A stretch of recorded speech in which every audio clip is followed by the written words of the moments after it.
Hello बच्चों, कैसे हैं आप सब लोग। मैं प्रबल प्रताप सिंह अगेन आपका स्वागत करता हूं अर्जुन आचार्य इंस्टीट्यूट के ऑफिशियल यूट्यूब चैनल पर। जैसा कि क्लासेस अपनी रनिंग रही हैं, उसी क्लासेस को और आगे बढ़ाते हुए मैं आपको आज थोड़ा सा समथिंग चेंज करता हूं। मेरे पास डिमांड आई इस चीज़ की कि आप जो है फाउंडेशन अगर करा ही रहे हो तो फिर फिजिक्स का जो है कोई लेक्चर हमें प्रोवाइड करवा दीजिए। तो देखो, आज फिजिक्स के लेकर मैंने एक टॉपिक को सिलेक्ट किया है और वो थोड़ा सा क्या है, उसका केमिस्ट्री में भी यूज है ना। तो इस वजह से मैं इस चैप्टर को लेता हुआ नजर आऊंगा आपको। चैप्टर का नाम है इलेक्ट्रिक करंट, है ना। इलेक्ट्रिक करंट हिंदी में बोले तो विद्युत धारा। देखते रहिए आप आसानी से। देखो भैया, हिंदी और इंग्लिश दोनों मीडियम के लिए है, आप दोनों में यूज करिए, कोई दिक्कत वाली बात नहीं है, ठीक है। तो पर्टिकुलेट ऐसा भी नहीं कि हिंदी और पर्टिकुलेट ऐसा भी नहीं कि इंग्लिश, दोनों के लिए, ठीक है डियर स्टूडेंट। चलिए देखो, शुरुआत करते हैं हम लोग इलेक्ट्रिक करंट या विद्युत धारा। तो आप कहोगे सर ये तो नॉर्मल सी चीज है, इसे तो हम लोग जानते ही हैं कि नॉर्मली हमारे घरों में जो भी सर्किट बने हुए हैं, जो भी विद्युत के परिपथ बने हुए हैं, वो हमारे घर पर आ रहा है। लाइट स्विच ऑन करते हैं, फैन ऑन हो जाता है, स्विच ऑफ करते हैं, फैन बंद हो जाता है। किसी भी चीज को ऑन ऑफ करते हैं तो लाइट की कंटिन्यूटी और डिसकंटिन्यूटी बनी रहती है, करंट आता है, करंट जाता है, ऐसा चलता रहता है। तो हमने कहा ठीक है भैया सब है, लेकिन उसे फिजिक्स में डिफाइन कैसे करेंगे। देखो, एक होता है पर्टिकुलर साइंस में आप उसे डिफाइन कैसे करो, तो वो चीज अपन बताएंगे। आइए, विद्युत धारा, इलेक्ट्रिक करंट डिफाइन कैसे करेंगे। देखो, थ्योरी का काम बिल्कुल नहीं, आप समझो फॉर्मूले से कैसे थ्योरी बनाई जाती है, समझिए। अब फिजिक्स में कुछ चीजें इंपॉर्टेंट होती हैं जो आपको देखना पड़ेगा, जैसे हर एक का सिंबल। आप किससे सिंबल डिनोट करा रहे हो तो आपको वो चीज बताते हुए आना चाहिए। प्लस किसी भी चीज को आपने क्वांटिटी को लिखा, फिजिकल क्वांटिटी को, तो आपको उसके पीछे यूनिट लगाना बहुत जरूरी है। अगर यूनिट आप नहीं लिख रहे हैं तो वो सिर्फ जस्ट मैथमेटिकल नंबर है। आइए शुरुआत करते हैं विद्युत धारा, इलेक्ट्रिक करंट से। देखिए इसकी डेफिनेशन मैं कैसे बनाता हूं, देखिए आप लोग, ऐसे बनाता हूं। अब सर आपने यहां पे तो कहीं पे बताया नहीं और ये क्या लिख दिया। देखिए मैं लिख देता हूं यहां पर इलेक्ट्रिक करंट जो है उसका सिंबल है आई से, ठीक है जी। इलेक्ट्रिक करंट का सिंबल क्या बना, आई बना। अब उसी को लेकर मैं ऐसा फॉर्मूला लिखता हूं। सर ये क्या क्या लिख दिया आपने, देखो Q जो है वो है चार्ज, चार्ज यानी कि आवेश। Q जो है वो है चार्ज, आवेश। और नीचे क्या है, T। T का मतलब तो आप सब लोग जानते हो, समय या टाइम। देखते रहिए आप लोग, Q है चार्ज और T है समय यानी कि टाइम। आइए बच्चों देखिए आप लोग, Q जो है अगर मैं उसको 1 कर दूं, Q को कितना, सॉरी फॉर दैट, टाइम जो है अगर मैं उसको 1 कर दूं, लेकिन सर 1 क्या चीज, सेकेंड है, मिनट है, हावर है, क्या चीज है। तो मैंने कहा बच्चों सेकेंड, और टाइम को नापने की जो यूनिट होती है वो भी ऐसा यूनिट सेकेंड होती है। टाइम को कितना कर दिया हमने, 1 सेकेंड। इसी चीज को यहां पे अप्लाई कीजिए आप लोग। ये रहा I, ये रहा Q, और T को कितना कर दिया आपने, 1। किसी भी चीज को 1 से डिवाइड करो, यानी यूनिट से डिवाइड करो या मल्टीप्लाई करो, वो सेम ही आता है। तो सर यहां से तो ये वाली चीज निकल कर आई, I इक्वल टू Q। तो हमने कहा बिल्कुल सही है। आप इसे लैंग्वेज में देखिए कैसे डिफाइन करेंगे। टाइम इक्वल टू 1 सेकेंड के लिए, समय 1 सेकेंड के लिए जितना चार्ज फ्लो होता है वही कहलाता है इलेक्ट्रिक करंट। दोबारा सुनिए, 1 सेकेंड समय के लिए चार्ज यानी आवेश, आवेश का कितना आपने फ्लो करवाया, प्रवाहित कितना चार्ज किया, वही बन जाता है इलेक्ट्रिक करंट, या ओनली आप करंट भी कह सकते हो। देखो तो सर डेफिनेशन कितना आसान, 4 यूनिट टाइम ऐसा भी लिखता है ना। 1 सेकेंड जो होता है उनको केमिस्ट्री और फिजिक्स दोनों की भाषा में क्या बोलते हैं, यूनिट। अपन गिनते हैं ना कि यूनिट है 1 के।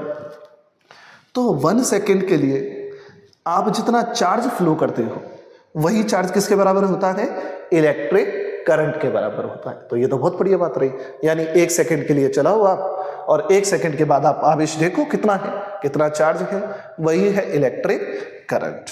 ठीक है गुरुजी, ये तो आ गया समझ में। और आओ, और क्या क्या चीजें हैं जो मैंने बताया था वो चीजें, इनके मात्रक जिसे भी आप कहते हो यूनिट, ये हमें पता होना चाहिए। एक चीज तो हम लिख चुके हैं, किस किस का, टाइम का मात्रक होता है सेकेंड। बोले ठीक है गुरुजी, ये तो आपने बता दिया। अगला कौन है, चार्ज, आवेश। क्यू जो होता है उसका मात्रक क्या होता है? उसका मात्रक होता है कूलॉम, है ना। इंग्लिश में जो आप लिखते हुए नजर आओगे ऐसे, स्पेलिंग में आप देख लेना जो भी है, COULOMB भी हो सकता है, ऐसे हो। दोबारा देखिए आप लोग, यूनिट टाइम के लिए, 1 सेकेंड के लिए जो चार्ज, जो आवेश बहा, वो तो कहलाया धारा। अब उसको नापेंगे, उसका मात्रक क्या है वो देखिए। टाइम जो आपने लिखा वो तो सेकेंड में, चार्ज आवेश जो लिखा उसकी यूनिट कूलम होती है, मात्रक जो है। और समझिए आप लोग, करंट जो होता है I, इसकी यूनिट होती है यूनिट ऑफ I। करंट का जो मात्रक होता है वो होता है, देखिए, एक साइंटिस्ट के नाम पर दिया गया। क्या नाम दिया गया? एम्पियर नाम दिया गया। क्या नाम है? एम्पियर नाम दिया। तो ये तो बहुत जोर की बात होगी, है ना। कितना शानदार काम रहा कि गुरुजी आवेश को तो नापते हैं कूलम में, समय को आप नापते हो सेकंड में, और जो करंट है उसे आप नापते हो, धारा को आप नापते हो एम्पियर में। अच्छा, फॉर्मूले में देखो, क्या गुरुजी हम ऐसे कह सकते हैं कि करंट की एक और यूनिट देखना, ऊपर कौन है? आवेश या चार्ज। चार्ज को किस में नापते हैं? कूलम। सिंबल क्या है? C, और सेकेंड का सिंबल S। कई जगह ऐसे C भी हो सकता है, लेकिन सही ऐसे है। देखना चार्ज को, इस फॉर्मूले से देखना, चार्ज को किस में लिखा? कूलम में, और टाइम को सेकेंड में। तो करंट को कूलम पर सेकेंड भी लिख सकते हैं। देखो कितना जोरदार बात, कूलम पर सेकेंड। बहुत बढ़िया बात रही सर ये तो। टाइम के हिसाब से 1 यूनिट टाइम, 1 सेकेंड टाइम में जितना चार्ज बहा वो तो करंट है, और करंट को नापते हैं एम्पियर में। हमने कहा ठीक है सर, ये हो गया मामला। आओ, और क्या क्या चीज है? अब जो Q आपने लिखा, चार्ज या आवेश जो आपने लिखा, देखिए मेनली होता क्या है? आवेश में मेनली होते कौन है? आवेशित कण आप देखोगे तो इलेक्ट्रॉन और प्रोटॉन नजर आएंगे। ये बात तो हमने केमिस्ट्री में भी की है। और यहां पर मेनली करंट का मतलब है इलेक्ट्रॉन का फ्लो होना, इलेक्ट्रॉन का बहना। जो आप कह रहे हैं ना बार बार आवेश बह रहा है, वो आवेश यही है। यानी किसी भी वायर को हम लोग इलेक्ट्रिक पथ में लगाते हैं, विद्युत परिपथ में, इलेक्ट्रिक सर्किट में लगाते हैं और करंट फील करते हैं। वो इसलिए क्योंकि उसमें क्या बह रहा है? इलेक्ट्रॉन फ्लो होता है, इलेक्ट्रॉन का चार्ज या इलेक्ट्रॉन आवेश जो है वो बह रहा होता है। बोले ठीक है साहब। अब इलेक्ट्रॉन पर चार्ज कितना होता है तो मैं बताता हूं। 1 इलेक्ट्रॉन का जो चार्ज होता है, इलेक्ट्रॉन पर जो आवेश होता है वो होता है इतना, आपको याद रखना है। और पीछे चार्ज की यूनिट याद करो, क्या होता है? कूलम। तो 1 इलेक्ट्रॉन का चार्ज कितना होता है? 1.6 इंटू 10⁻⁻19 कूलम। 1.6 इंटू 10⁻⁻19 कूलम होता है। ये एक इलेक्ट्रॉन का चार्ज है, और इलेक्ट्रॉन का फ्लो होना ही कहलाता है विद्युत धारा या इलेक्ट्रिक करंट। ठीक है, एक और फॉर्मूला यहां से बनता है। किसी भी चीज, आवेश का फॉर्मूला अगर आप निकाल रहे हो कि आवेश कितना होता है, तो देखो आवेश निकालेंगे कैसे? बोले आप कह रहे हो आवेश तो होता है इलेक्ट्रॉन का बहना। इलेक्ट्रॉन को हमेशा क्यों लिख रहे हैं? क्योंकि इलेक्ट्रॉन का जो चार्ज होता है वो माइनस में होता है, इसलिए मैं देखो इलेक्ट्रॉन पर क्या लगा रहा हूं? माइनस। प्रोटॉन का चार्ज प्लस में और इलेक्ट्रॉन का चार्ज माइनस में होता है। देखो तो जरा, एक इलेक्ट्रॉन का चार्ज मैं लिख चुका हूं। अब आप कहो कि टोटल चार्ज या टोटल आवेश कैसे निकालेंगे गुरुजी? तो इलेक्ट्रॉन जो है कितने हैं हमें पता नहीं है, तो कितना मान लो? n मान लो। कि टोटल चार्ज या कुल आवेश निकालना हो तो n और e को आपस में गुणा कर दो। अब गुरुजी ये तो बताओ n और e क्या होते हैं? हमने कहा ये लो भैया, n होते हैं नंबर ऑफ इलेक्ट्रॉन, इलेक्ट्रॉन की संख्या। जैसे 1 है, 2 है, 10 है, 20 है, जितने भी हैं, 10⁻20 हैं, जितने भी आपको दे रखे हैं उतने बताएंगे। तो देखो हिंदी के साथ साथ इंग्लिश भी आप सुनते रहो। नंबर ऑफ इलेक्ट्रॉन, इलेक्ट्रॉन की संख्या तो कहलाएगी n। और गुरुदेव E क्या है? तो भैया लोगों E है इलेक्ट्रॉन का चार्ज, चार्ज ऑन इलेक्ट्रॉन या चार्ज ऑफ इलेक्ट्रॉन। और ये कितना होता है? ये तो इतना होता है सर, आपने ऊपर लिख रखा है ये, ठीक है, ऐसा। तो इसको लिख सकते हैं ऐसा कि टोटल कुल आवेश कैसे निकालें, कुल चार्ज कैसे निकालें? बोले गुरुजी इलेक्ट्रॉन का चार्ज जो है उसे कुल इलेक्ट्रॉन कितने हैं, टोटल नंबर ऑफ इलेक्ट्रॉन कितने हैं, मल्टीप्लाई कर दो उससे। हमने कहा ठीक है। अब आप अपने फॉर्मूले पे आओ, उसमें थोड़ा सा और चेंज। फिजिक्स में यही है, फॉर्मूले से थ्योरी बनाओ और उसमें वेरिएशन करते जाओ, लिखते जाओ। बताओ धारा का, विद्युत धारा इलेक्ट्रिक करंट का फॉर्मूला क्या लिखा है? I = Q अपॉन में T लिखा है सर हमने। I equal to Q upon में टी हो गया। आपने देखा है यार सर क्यू की जगह तो कुछ लिख सकते हैं, क्या लिख सकते हैं, एन ई अपॉन में टी। तो ये लो करंट का एक फॉर्मूला और बन गया है, एन इंटू ई अपॉन में टी। हो गया काम। ये देखो दो फॉर्मूले ये और इससे ये डेराइव कर लिया। अब गुरुजी ये बता दिया तो इस पर कुछ एक आध प्रॉब्लम हो जाए तो हमको ठीक रहेगा। हमने कहा ठीक है, ले लीजिए इसका स्क्रीनशॉट वगैरह ले लीजिए आप, फिर आगे बताता हूं मैं। इस पर एक प्रॉब्लम करा देता हूं। प्रॉब्लम कैसे देखिए आप लोग। क्वेश्चन मान लीजिए आपसे कहा गया है, क्वेश्चन कई बार वो यूज करेगा ऐसे, हमने कहा ठीक है कर लो आप। क्वेश्चन देखिए आप लोग कैसे, फाइंड द चार्ज ऑफ, कि उस आवेश की गणना करो, चार्ज ऑफ 1 मोल इलेक्ट्रॉन। ये क्या चीज पूछा है हमसे, देखो तो 1 मोल इलेक्ट्रॉन पर उपस्थित आवेश कितना, 1 मोल इलेक्ट्रॉन पर चार्ज कितना। अब गुरुजी ये शब्द तो हमें थोड़ा सा पहली बार सुनाई दिया है, देखो मैं बता देता हूं। एक साइंटिस्ट हुए, एवोगाद्रो भी बोलते हैं, एवोगैड्रो भी बोलते हैं, उन्होंने इस शब्द को दिया 1 मोल। हाइपोथेटिकल नंबर था लेकिन इसका यूज किया गया किस चीज को नापने में, सब्सटेंस को नापने में, है ना। किसी पदार्थ की मात्रा, अमाउंट ऑफ सब्सटेंस कितना होता है उस चीज को नापने के लिए मोल क्वांटिटी दी गई। और ये जो मोल लिखा हुआ है बच्चों, इसको आपको समझना है सीधे सीधे। 1 मोल को कहते हैं हम लोग एवोगाड्रो नंबर के बराबर, उसमें नंबर होते हैं और वो कितने होते हैं 6.023 इंटू 10 टू द पावर 23। देखो तो जरा, 1 मोल कोई भी चीज हो गई तो उसको बोलते हैं हम लोग कितना, जैसे मैं कहूँ 1 मोल व्यक्ति तो कितने व्यक्ति, इतने व्यक्ति। 1 मोल पैसे, इतने, मजा आ गया ना, इतने पैसे मिल जाए, समझ रहे। 1 मोल, 1 मोल मोबाइल, ये रहे 1 मोल व्यक्ति, 1 मोल कोई भी चीज। मोल शब्द जहां पे लग गया उसका मतलब ये है, और इसको बोलते हैं एवोगैड्रो नंबर। ये देखो कैसे लिखा, नंबर ऑफ एवोगैड्रो, ऐसे इसका सिंबल है। एवोगाद्रो संख्या, हिंदी में भी लिख देता हूं ये रहे, ऐसा चीज, ठीक है जी। ये चीज, किसी भी चीज का 1 मोल आवेश अगर आप लिखते हैं तो उसको इतना बताते हैं, 1 मोल किसी की चीज का। अब आप करते चलिए, आपको क्या क्या दे रखा है, निकालना क्या है, चार्ज निकालना है। तो लिखाओ आवेश का फॉर्मूला, चार्ज का फॉर्मूला क्या होता है, Q इक्वल टू गुरुजी एन ही। एन क्या है, नंबर ऑफ इलेक्ट्रॉन, और वो तो आपको कह दी ना, एन का मतलब कितनी, संख्या। और एन आपको ये दे रखा है, देखो गिवन एन कितना दे रखा है 1 मोल। ये तो मजा ही आ गया गुरुजी, 1 मोल में आपने इतनी क्वांटिटी तो बता ही दी है हमें, कितनी, 1 मोल कोई भी व्यक्ति हो गया तो उसकी चीज इतनी, तो 1 मोल इलेक्ट्रॉन मतलब इतने इलेक्ट्रॉन। गुरुजी ये तो बहुत अच्छा रहा। और ये रहा इलेक्ट्रॉन। गुरुजी आपने तो कहा है 1 इलेक्ट्रॉन पर चार्ज 1.6 इंटू 10 टू पावर -19।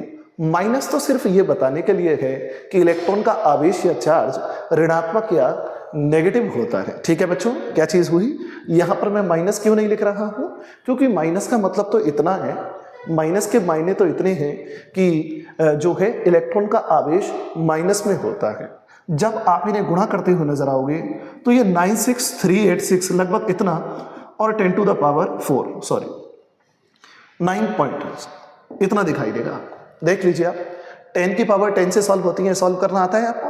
और इसे 16 6 96, जिसको लगभग हम कितना लिखते हैं 96500, और याद करो चार्ज की यूनिट कूलाम, ये आपको नहीं भूलना है।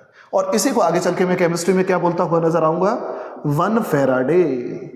एक साइंटिस्ट हुए फेराडे नाम के, उन्होंने कहा कि ये जो चार्ज निकला है इसको मेरे नाम से जाना जाए 1 फेराडे, अपुन के नाम से जाना जाएगा 1 फेराडे। दिखाई दिया आपको, तो इसको देखो लगभग इतना मान लिया मैं 96500। क्लियर है मामला। मुझसे पूछा था 1 मोल इलेक्ट्रॉन का चार्ज, तो कितने दे रखे 1 मोल। गुरुजी 1 मोल में कितने व्यक्ति, कितने इलेक्ट्रॉन, हमने कहा n, एवोगाद्रो के बराबर, ये रहे संख्या। गुरुजी इलेक्ट्रॉन का चार्ज ये रहा ना भैया, आप ही को बताया अभी, देखो बच्चा भाई ये रहा, मल्टीप्लाई किया तो लगभग इतना, तो ये निकल कर आता है 1 फेराडे या 96500 कूलम। तो इतना सही है मामला। तो चार्ज पूछता है तो ये लगाइए, करंट पूछता है तो आप Q/T लगाइए। ऐसा कर पाएंगे आप लोग, ये मामला। ठीक है भैया लोग, और आगे बढ़ते हैं इसमें, आइए और आगे कैसे पढ़ेंगे। अब लाइट किसी भी चीज में आ रही है तो आपने देखा होगा लाइट फिटिंग करने वाले लोग आते हैं।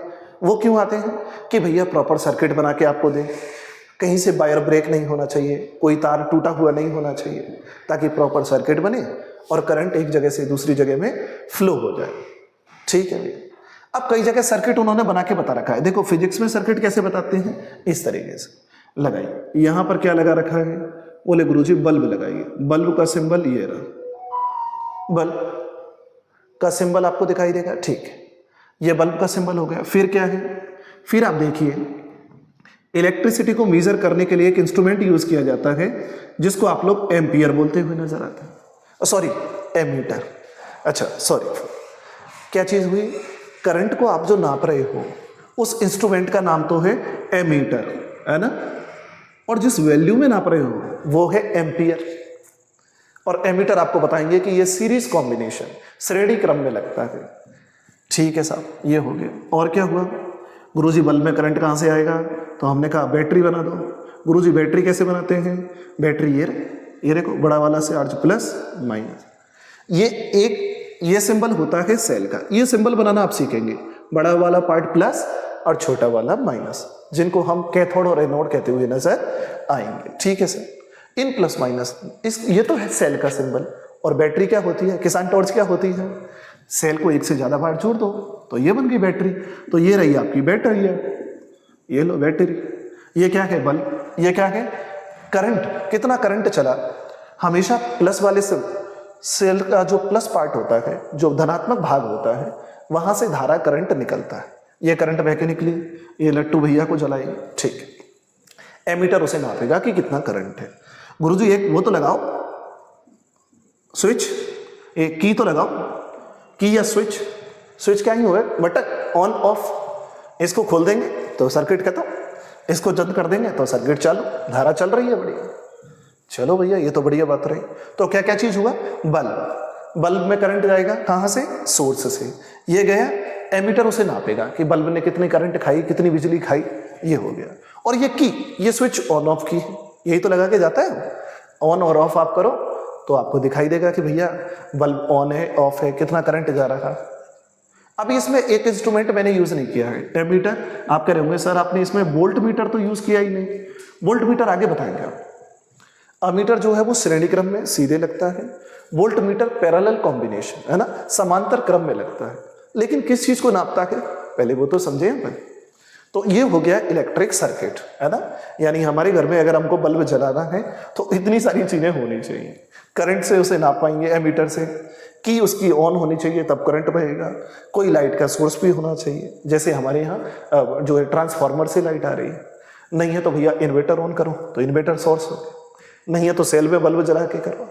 ये रहा। अब आप देखो होगा क्या, ये बल्ब जो कनेक्टेड है ये दो जगह पे आपको दिखाई देगा। कैसा, ये देखो, आप कहोगे गुरुजी ये प्लस वाले पार्ट से है, फिर बल्ब में से ये लाइट गुजरेगी और इधर आएगी। यही मैं आपको बताना चाहता हूं, क्या चीज, कि कोई भी करंट हो या कोई भी हो, उसके पास कोई भी डिवाइस लगी हुई, कोई भी युक्ति, कोई भी इंस्ट्रूमेंट लगा हुआ है, और जब करंट उसके आर पार जाता है, पहले इधर फिर बाद में कार्य करने के बाद, तो यहां पे क्या होता है, किसी एक चीज में डिफरेंस क्रिएट होता है। वो डिफरेंस क्या है, वही डिफरेंस कहलाएगा पोटेंशियल डिफरेंस। यानी कि अब हम इसके रिलेटेड एक और चीज ले रहे हैं, वो है इलेक्ट्रिक पोटेंशियल।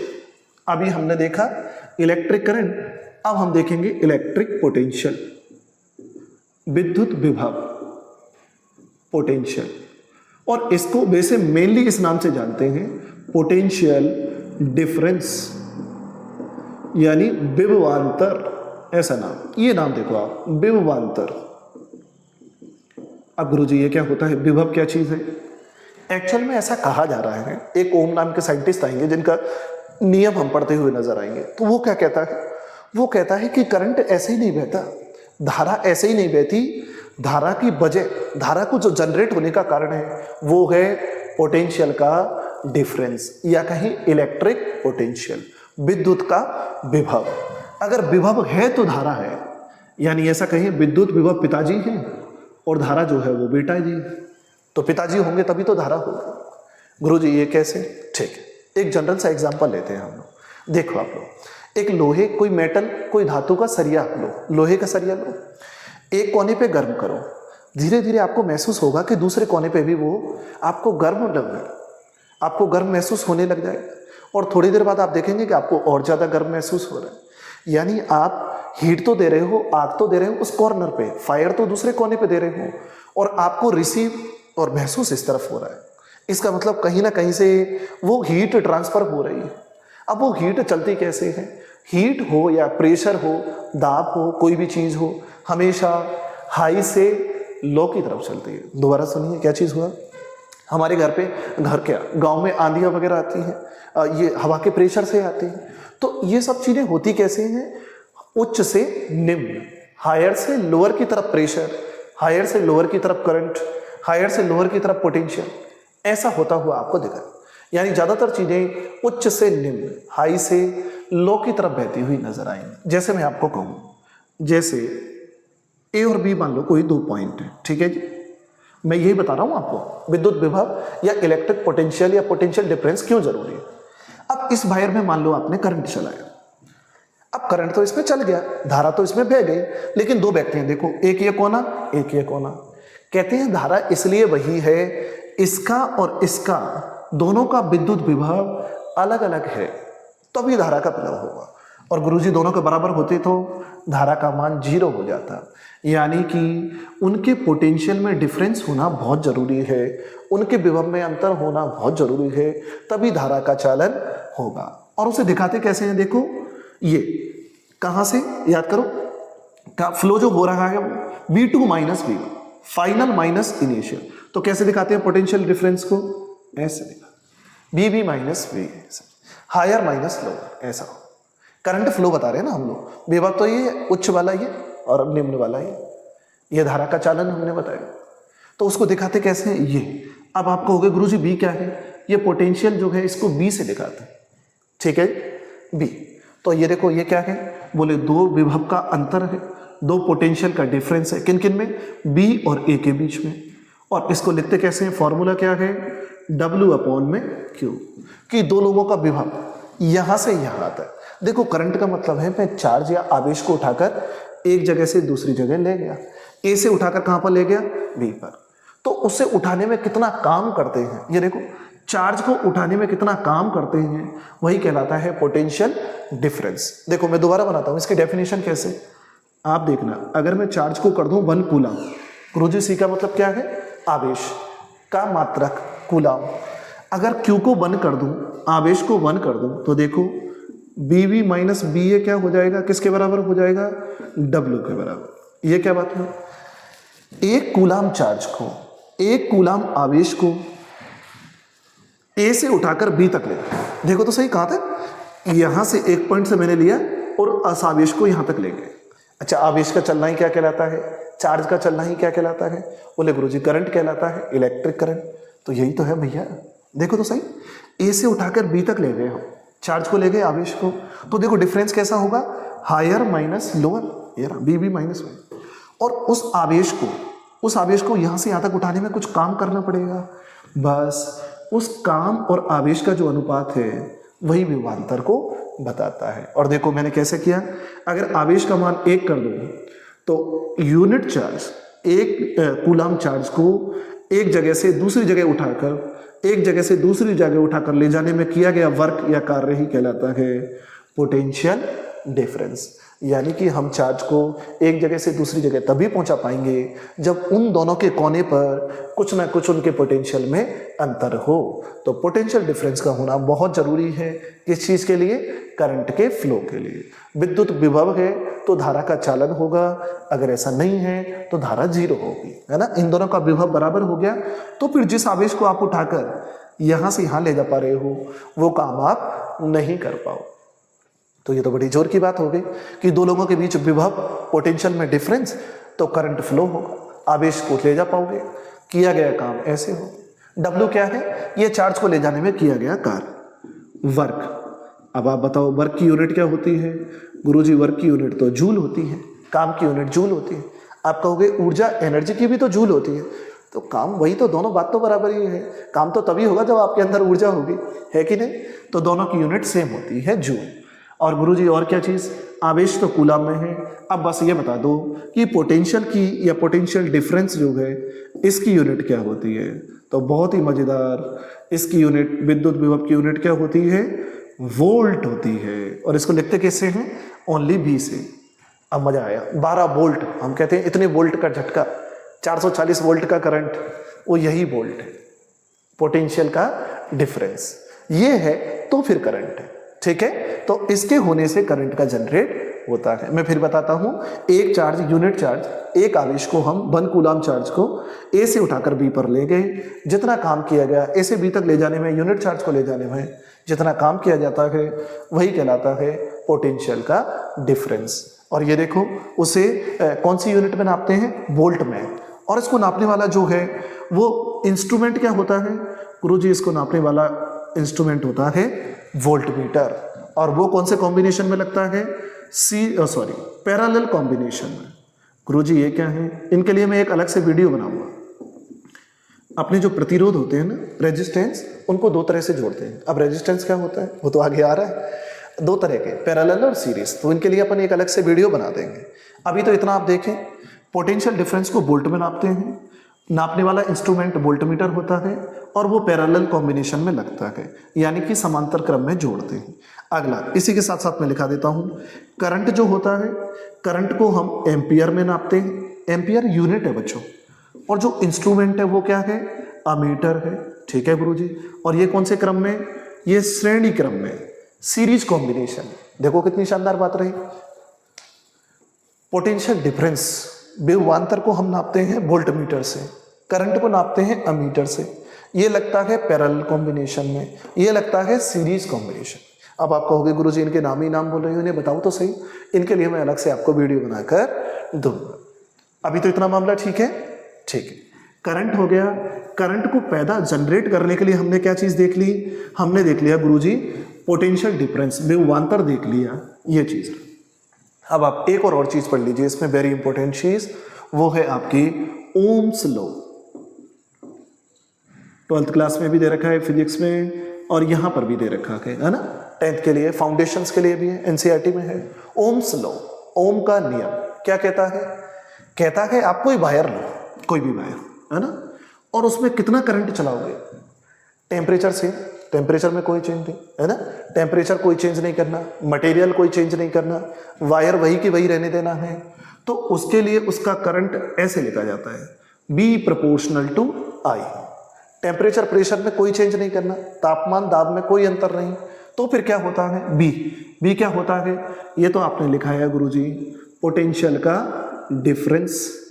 हमने कहा ठीक है, और ये क्या है, ये है गुरुजी इलेक्ट्रिक करंट। शॉर्ट में लिख दूं क्या, इसी, ये देखो, यानी किसी चीज में इलेक्ट्रिक करंट इस बात पर डिपेंड करता है कि आपने इन दोनों के बीच कितना पोटेंशियल डिफरेंस जनरेट किया है, कितना विभवांतर जनरेट किया है। इनके विभव में, ये देखो आप A और B लिख लो पहले में, A और B के विभव में जितना अंतर होगा, A और B के विभव में जितना अंतर होगा, करंट उतना ही ज्यादा होगा। ये साइन किसका है, इस साइन को बोलते हैं प्रोपोर्शनल, समानुपाती का चिन्ह। देखो नाम में लिखा रखा है, समान अनुपात में, इक्वल रेशियो में, यानी कि क्या चीज हुई, यानी कि जितना ज्यादा वोल्टेज बढ़ेगा, समानुपाती का मतलब होता है ये चीज जितनी बढ़ेगी इसके सामने वाली चीज भी उतना ही इंक्रीज होगी। सिंपल सी, भाई जितना ज्यादा पैसा बढ़ेगा अमीरी उतनी ही बढ़ेगी, सिंपल सी बात है ना, वही है। तो ओम्स लॉ क्या कहता है, ओम्स लॉ के अकॉर्डिंग क्या होता है, अगर किसी वायर के लिए आप टेम्परेचर चेंज ना करो, प्रेशर चेंज ना करो, मटेरियल भी चेंज मत करो, वही वायर रहने दो, तो जितना ज्यादा उस वायर में आप पोटेंशियल डिफरेंस लाओगे, जितना ज्यादा उसके अंदर विभवांतर लाओगे, करंट उतना ही ज्यादा निकलेगा। और गुरुजी ये तो आपने जोर की बात बताई, क्यों, पोटेंशियल डिफरेंस जितना ज्यादा, विभवांतर से ही तो करंट बनता है, तो जितना ज्यादा उसे बढ़ाते जाएंगे करंट का मान उतना ही ज्यादा मिलता जाएगा। ठीक है गुरुजी, अब देखो हर जगह ऐसा होगा, ये प्रोपोर्शनल, समानुपाती के चिन्ह को हटा के आप इक्वल बनाओ, बराबर बनाओगे, तो इस समानुपाती का कुछ कांस्टेंट आता है, और यहां पर वो कांस्टेंट क्या आया है, आर क्या ही हो गया गुरुजी, आर हो गया है रेजिस्टेंस, और रेजिस्टेंस को हिंदी में बोलते हैं प्रतिरोध, विरोध करना, अपोजिशन कहते हैं ना, अपोजिशन में खड़े हो गए, तो ये अपोजिशन करेगा। किसका अपोजिशन? करंट का अपोजिशन, धारा का अपोजिशन प्रतिरोध कहलाता है ना। और प्रतिरोध का यूनिट क्या लिखेंगे, यहीं पे लिखा देता हूं मैं। इसकी यूनिट क्या है? इसकी यूनिट रहेगी बच्चों ओम रहे। क्या चीज हुई? इसको नापने की यूनिट क्या रही? ओम रहे। गुरुजी आर होता क्या है, लिखोगे कैसे? लिखा देते ना भैया, देखो आर बराबर कैसे लिखेंगे, इधर देखो बी अपॉन आई, ठीक है, बी अपॉन आई करके लिख सकते हैं। बिल्कुल। किन किन का? पोटेंशियल डिफरेंस और करंट का रेशियो कहलाता है रेजिस्टेंस। या फिर ऐसे करो, करंट की वैल्यू कितनी कर दो, लाइट की वैल्यू कितनी कर दो, 1 एम्पियर। बस 1 एम्पियर करंट के लिए जो वोल्टेज होगा, जो विभव होगा, वही बन जाएगा उसका रेजिस्टेंस या प्रतिरोध। अब मेनली प्रतिरोध तो आप ये देखो, प्रतिरोध काम क्या करता है, रेजिस्टेंस काम क्या करता है, लाइट को रोकने का काम। देखो नाम में लिखा है ना, प्रतिरोध, अगेंस्ट, तो इसका काम यही रहेगा, करंट का फ्लो को रोकना, यह काम करता हुआ नजर आएगा। तो ये रेजिस्टेंस का मेनली काम रहेगा। बहुत बढ़िया, बहुत गुरुजी जोर की बात बताए। दोबारा सुनो, बी समानुपाती I, B proportional to I, voltage current के समानुपाती। जितना ज्यादा वोल्टेज विभवांतर, करंट उतना ज्यादा। समानुपाती हटा तो समानुपाती के साथ कुछ समानुपाती नियतांक कांस्टेंट आता है, यानी इस चिन्ह को जब हम बराबर बनाना चाहते हैं तो कोई ऐसा वैल्यू आता हुआ हमें नजर आ जाएगा, वो हमारे आया रेजिस्टेंस। और रेजिस्टेंस को नापने की यूनिट क्या है बच्चों? ओम। और देखो आप लोग इस ओम को कई जगह ऐसा बनाते हैं, ये देखो गुरुजी ये क्या है, स्नैपचैट का साइन, ये ओम को ऐसे लिखा जाता है, ये ओम का साइन है। कर पाएंगे आप ऐसे? ओम का साइन, ओम का साइन आता ही आता, तो थोड़ा रोकिए कि चलने में कट हो जाएगा ना। ठीक है भैया लोगों, तो ये देखो ओम्स लॉ में क्या देखा अपन ने कि रेजिस्टेंस ये रहा और इसकी यूनिट ये रही प्रतिरोध। अब इसको कौन कौन से फैक्टर प्रतिरोध, कौन से फैक्टर इसे प्रभावित करते हैं और प्रतिरोध को कौन कौन से क्रम में जोड़ा जा सकता है, इसके लिए मैं आपको नेक्स्ट वीडियो में बताता हुआ नजर आऊंगा। तो आप बताइएगा कि कैसा एफर्ट रहा आप लोगों के लिए, और बाकी सारी चीजें अपने जो भी है कमेंट सेक्शन में आप जो भी प्रॉब्लम सॉल्व करते हैं वो बताते जाइए। ठीक है बच्चों, thank you for watching this, thank you.